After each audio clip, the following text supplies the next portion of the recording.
Hello students, welcome to Sai India classes. मेरा नाम है राहुल सिंह और आज हम chapter 4 work and energy of class 9th का फर्स्ट वीडियो रिकॉर्ड कर रहे हैं। ठीक है, लेट्स स्टार्ट द चैप्टर। ठीक है, as the name indicates work and energy.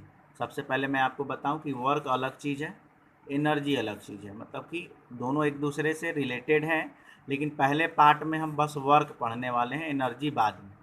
ठीक है, तो सबसे पहले वर्क के बारे में हम पढ़ें। What is work? ठीक है, वर्क मतलब काम जो हम डेली करते हैं। ठीक है, लेकिन समझो वर्क करने के एक दो कंडीशंस होते हैं। ठीक है, देखिए वर्क के बारे में थोड़ा बेसिक इन्फॉर्मेशन हम ले लें, फिर खुद से भी मैं आपको एक्सप्लेन करूँगा। Whenever a force makes body move, then work is said to be done. For doing work energy is required. ठीक है, मतलब सबसे पहले समझ लीजिए कि मान लीजिए कि यहाँ पे एक बॉल है।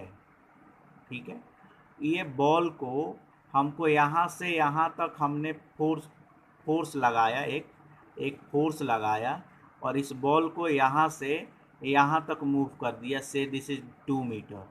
मतलब हमारा काम हो गया।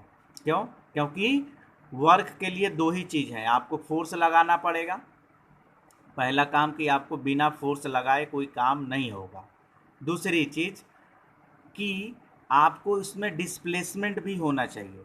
जैसे कि हमने किसी चीज़ में फोर्स लगाया, ठीक है, एक दीवार को पूरे दिन तक अपन धक्का मारते रहे, ठीक है, लेकिन वो दीवार टस से मस नहीं हुआ, मतलब अपनी जगह से बिल्कुल हिला नहीं और हम थक के और वहीं गिर पड़े। ठीक है, और हम बोलेंगे घर जाके कि हमने काम किया है, तो आप कह सकते हो, लेकिन टेक्निकली साइंटिफिक आपने काम जीरो किया है, भले ही थक गए हो। आई बात समझ में? अगर डिस्प्लेसमेंट नहीं हुआ, कोई भी ऑब्जेक्ट अपने जगह से हिली नहीं, तो आपका काम नहीं हुआ। ये साइंस कहता है, मैं नहीं कहता। दूसरी बात, when work is done an equal amount of energy is used। मतलब वर्क और एनर्जी आपस में क्यों रिलेटेड है कि भाई वर्क करने के लिए हमको एनर्जी चाहिए। बिना खाए हम पढ़ाई में मन नहीं लगता है। हम नाश्ता करके नहीं गए हैं स्कूल में, तो हमको लेक्चर्स में नींद आने लगती है, लिखने का मन नहीं करेगा। और 4 दिन मत खाओ और बोलो मैं नहीं खाऊं 4 दिन, और बोलो कि इतना लाउडली वर्क एंड एनर्जी हम पढ़ा लेंगे बोल के, हालत ख़राब हो जाएगी। मतलब कहीं ना कहीं काम को करने के लिए हमको एनर्जी चाहिए होता है। ठीक है, ठीक है, तो जितना काम होता है उतना ही एनर्जी हमें यूज होती है। I hope you understand. अब प्योर आ जाए वर्क में। ठीक है, work is done when force produces motion. पहला ही लाइन में दिया है कि अगर फोर्स लगाया, हमने फोर्स लगाया, ये बॉडी मूव नहीं हुई। 10 न्यूटन लगाया, बॉडी मूव नहीं हो रही है। 100 न्यूटन लगाया, बॉडी मूव नहीं हो रही है। 1000 न्यूटन का फोर्स लगाया, बॉडी मूव नहीं हुई। 10,000 न्यूटन का फोर्स लगाया, बॉडी मूव नहीं हुई। 1,00,000 न्यूटन का फोर्स लगाया, बॉडी मूव नहीं हुई। हम थक के हार जाएं, पूरा हमारा फ्यूल खर्च हो जाए, लेकिन काम क्या हुआ? वर्क कितना हुआ? जीरो। काम नहीं हुआ। काम कब होगा? जब फोर्स प्रोड्यूसेज मोशन। ठीक है, सबसे बड़ी बात, for example when an engine moves a train along a railway line, it is said to be doing work. क्यों? क्योंकि भाई जबलपुर से दिल्ली तक वो ट्रेन खींच के उसका इंजन ले जा रहा है, तो काम तो कर रहा है ना। डिस्प्लेसमेंट तो हुआ, मोशन तो आया, मतलब काम हुआ। Horse pulling a cart into is also doing work. हाँ भाई, अब वो घोड़ा गाड़ी खींच रहा है तो काम हो रहा है। हम साइकिलिंग कर रहे हैं, साइकिल को लेके हम स्कूल कोचिंग चले गए, तो हम काम कर रहे हैं। ठीक है, a man climbing on stairs of house is also doing work in moving himself against the force of gravity. ठीक है, अब इसका मतलब कि देखिए आदमी यहाँ पे है और ऐसे स्टेयर्स बने हुए हैं, ऐसे स्टेयर्स बना हुआ है। अब ये आदमी है तो इसकी वेट है, इसमें कुछ वेट है ना। मान लीजिए कि इसकी वेट है 50 kg। एम आई राइट और not? Not, I am wrong. ठीक है, वेट की यूनिट तो हम पढ़ चुके हैं कि न्यूटन होती है, मास की यूनिट केजी होती है, तो हम गलत बोल रहे हैं। एक बॉडी के पास 50 न्यूटन का अगर वेट है, तो ये भाई अपने आप को तो मूव करेगा ना, फिर यहाँ आएगा, यहाँ आएगा, यहाँ आएगा, मतलब एक हाइट पे अपने आप को मूव कर रहा है। ये ग्रेविटी के अगेंस्ट काम कर रहा है। मतलब हम अगर छत पे भी जा रहे हैं तो हम थकते हैं, हमारी एनर्जी लॉस होती है। क्यों? क्योंकि काम हो रहा है। आई बात समझ में? ठीक है। चौथा, the work done by a force depends on two factors. मैंने पहले दोनों फैक्टर बता दिया। क्यों? क्योंकि आपको फोर्स लगाना पड़ेगा, मैग्नीट्यूड ऑफ फोर्स, और दूसरी चीज़ मैंने बताया कि डिस्टेंस भी होना चाहिए। ठीक है, distance through which body moves in direction of force. ठीक है, अब आइए मैं अपने से दिखा दूं। ठीक है, अब मान लीजिए कि ये एक सरफेस है, ये ज़मीन का सरफेस है। क्या है ये? बॉडी, एक कोई भी ज़मीन है उसकी सरफेस है। यहाँ पे ये बॉक्स है। ठीक है, ये बॉक्स की जो मास है, इस बॉक्स की जो मास है, आप समझ लो, ले लेते हैं अपन कि ये बॉक्स का मास है अपन 100 kg। 100 kg का बॉक्स है। इस पे हमने फोर्स लगाया और कुछ देर बाद ये बॉक्स जो है यहाँ आ गई। ठीक है, ये बॉक्स कहाँ आ गई भाई? कुछ देर बाद ये जो बॉक्स है ये यहाँ आ गई। ठीक है, मान लीजिए कि इसका सेंटर टू सेंटर डिस्टेंस ले लिए, मतलब ये सेंटर है और इसका सेंटर अब कहाँ आ गया? ये था सेंटर, ये सेंटर यहाँ आ गया, मतलब ये 2 मीटर मूव हो गई। ठीक है, ये हमेशा, और ये मान लीजिए कि इसमें हमने 500 न्यूटन लगाया है। तो यहाँ पे काम हुआ कि नहीं, सबसे पहले बताइए। तो आप बोलोगे कि यस सर, काम तो हुआ है। क्यों? क्योंकि हमने जैसे फोर्स लगाया, तो ये ऑब्जेक्ट डिस्प्लेस हो गई अपनी जगह से मूव हो गई, मतलब डिस्प्लेसमेंट है। मतलब वर्क हुआ है। अब वर्क कैसे होता है? तो वर्क का फॉर्मूला होता है, सिंपल सी बात, work equals to force into displacement. Work equals to force into displacement. यहाँ पे वर्क कितना हुआ है? तो वर्क हुआ है यहाँ पे 500 न्यूटन लगाया है फोर्स हमने, और डिस्प्लेसमेंट हुई 2 मीटर की, मतलब कि इसमें वर्क हो गया 1000 न्यूटन मीटर। वर्क कितने का हुआ है? 1000 न्यूटन मीटर का। ऐसे आप निकाल सकते हो। बोलो सर कि वर्क क्यों बोलते हो कि अगर बॉडी मूव नहीं हुई तो वर्क क्यों जीरो? क्योंकि हमने यहाँ पे मान लीजिए कि यहाँ पे हमने 30,000 न्यूटन का फोर्स लगाया। ठीक है, लगा तो लिया फोर्स, बॉडी मूव नहीं हुई, मतलब डिस्प्लेसमेंट कितना हो गया? बॉडी मूव नहीं हुई तो डिस्प्लेसमेंट जीरो, और यहाँ कितना भी फोर्स लगा दे ये जीरो, तो वर्क डन हमारा क्या हो जाएगा? जीरो। इसीलिए जब भी बॉडी मूव नहीं होती है, डिस्प्लेसमेंट जीरो होता है, तो हम कितना भी दम लगा दे, कितना भी फोर्स लगा दे, हमारा work is set to be zero. आई बात समझ में? अब इसके बारे में और थोड़ा सा डिटेल में मैं आपको बता दूं। ठीक है, तो वर्क क्या होता है? Work equals to force into displacement. ठीक है,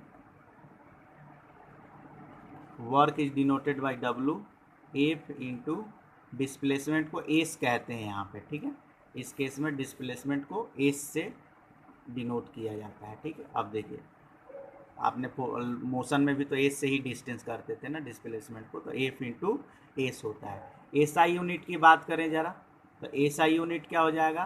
तो एसआई यूनिट ऑफ वर्क जो होता है उसको बोलते हैं जूल। क्या बोलते हैं? जूल। ठीक है, GOUL, जूल। ठीक है, और 1 जूल इक्वल्स टू क्या होता है?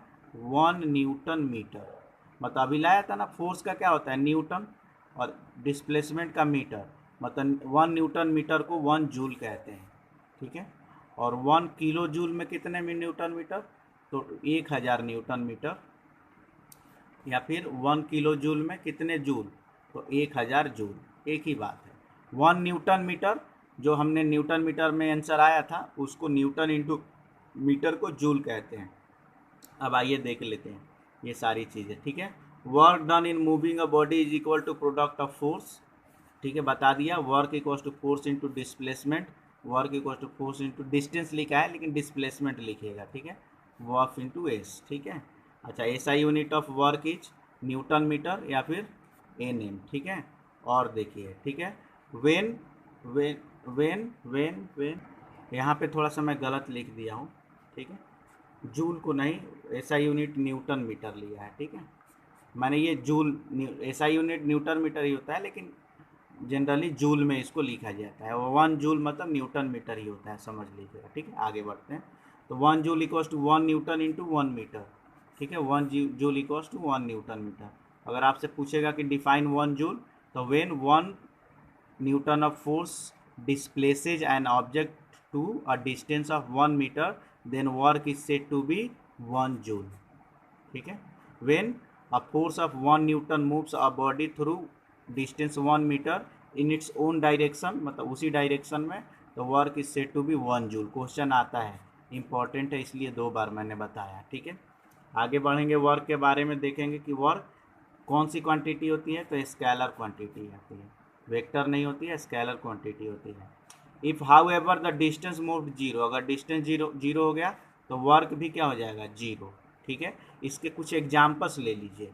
जैसे आप मान लीजिए, फॉर एग्जाम्पल, बार बार बोल रहा हूँ कि अगर डिस्प्लेसमेंट जीरो तो वर्क डन भी जीरो होगा। अब देखिए, इसके कुछ एग्जाम्पल्स देख लीजिए। A man may get complete exhaust in trying to push a stationary wall, वही, अगर रुकी हुई वॉल को एक आदमी पूरे दिन धक्का मारेगा तो उसकी पूरी एनर्जी एग्जॉस्ट हो जाएगी। But since there is no displacement, क्योंकि wall does not move, wall move नहीं हो रहा है, मतलब डिस्प्लेसमेंट नहीं हो रहा है, तो work is said to be zero by the man, ठीक है। ऐसे ही एक दूसरा एग्जाम्पल, ठीक है। A man standing still at a bus stop with heavy suitcase on his hand may get tired soon, but no work is said to be done in this situation. मतलब समझिए कि जैसे आप बैठे, आप खड़े हो और आपके सर पे 50 kg का वजन ऐसे लाद दिया मैंने, ठीक है, और बस खड़े हो, तो थोड़ी देर में तो आपका सर और बॉडी दर्द करने लगेगी, वो मन करेगा रख दे। लेकिन मान लो कि आज 5 मिनट लेके खड़े हो, तो एनर्जी तो लॉस होगी, थकोगे तो आप, लेकिन वहाँ पे एनर्जी आपकी वर्क डन जीरो है। क्यों? क्योंकि हम लेके खड़े हैं तो डिस्प्लेसमेंट तो कुछ हो ही नहीं रहा है, और डिस्प्लेसमेंट नहीं हो रहा है मतलब हमारा वर्क डन क्या हो गया, जीरो, ठीक है। तो अब सबसे पहले इसमें क्वेश्चन ये उठता है कि सर हम पूरी दिन, आप बोल रहे हो कि दीवार को धक्का दो, ठीक है, काम हो नहीं रहा है, तो हमारी एनर्जी क्यों लॉस हो रही है? आपने तो कहा कि equal amount of energy is consume during the work. पहले ही लाइन में मैंने बोला कि वर्क करना है तो एनर्जी की रिक्वायरमेंट हो रही है, लेकिन यहाँ पे तो हम दीवार को धक्का दे रहे हैं, हम इतना वजन लेके बस स्टॉप पे खड़े हैं ऊपर सर के, हम थक भी जा रहे हैं, काम भी नहीं हो रहा है, ये कैसी बात हो गई? तो वो एनर्जी जहाँ जा कहाँ रही है, वो एनर्जी लॉस कहाँ हो रही है? तो सिंपल सा उसका एक आंसर हो सकता है कि this is because when a man pushes the wall, मतलब जब जब इंसान जो है, उस इंसान जो है वॉल को जब धक्का देता है, उसके जो मसल्स हैं ना स्ट्रेच होते हैं, and blood is also displaced in strain muscle more rapidly, मतलब उसका जो मसल्स होता है क्या होता है, टाइट हो जा रहा है, ठीक है, स्ट्रेच हो जा रहा है, ठीक है।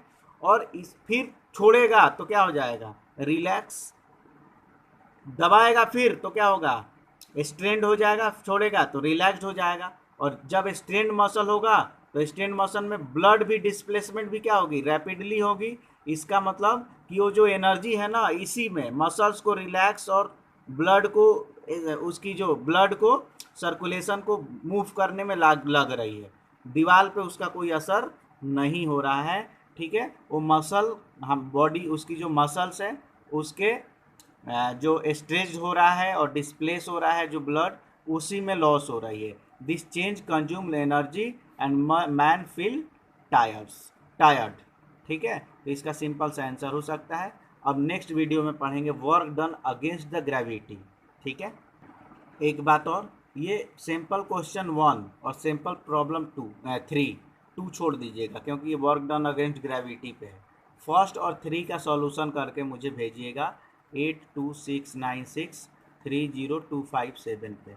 अगर वीडियो समझ में नहीं भी आया है तो आप मुझे व्हाट्सएप करिएगा। Thank you so much, have a nice day, God bless you बेटा।